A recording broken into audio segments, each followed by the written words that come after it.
What is going on, guys? Welcome to GregglesTV Daily, your source for daily tech news. Make sure you subscribe so you know what's going on in the world of tech. How is everyone doing? Let's get into the news. The first story of the day is Samsung over in France, like their official Samsung website for France, has released the official names of the Galaxy S10 line of phones. It's not anything super not predictable. It's definitely predictable. And as you can see, they are the Galaxy S10e, the S10, and the S10 Plus. So again, nothing we didn't really expect, but this is official, as you can see, because it's right on Samsung's website in France. Next up, if you're on T-Mobile and you have the Galaxy S9 or S9 Plus, you might have seen that the update for the Android Pie Samsung One UI update was pulled the other day because of some issues, and they have actually re-released it. So if you have it, you should be able to re-download it now if you missed it the first time.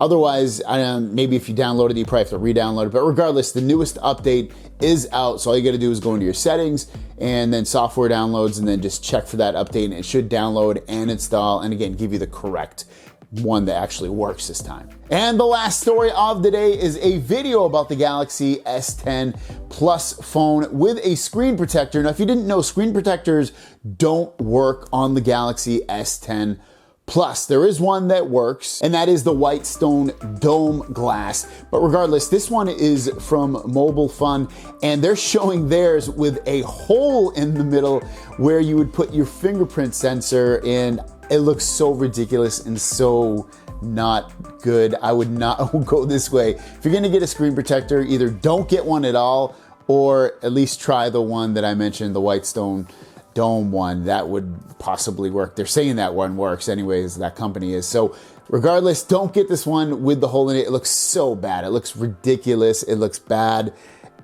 Don't do it.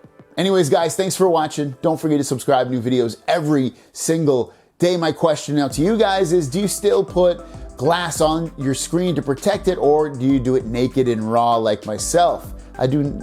So I don't know. I just, since the phone's got curved, it's too much of a pain in the ass for me anyway to put it on, and then it kind of fogs up the screen. So I'm pretty good with my phones in terms of not dropping it. Plus the cases are pretty protective at this point.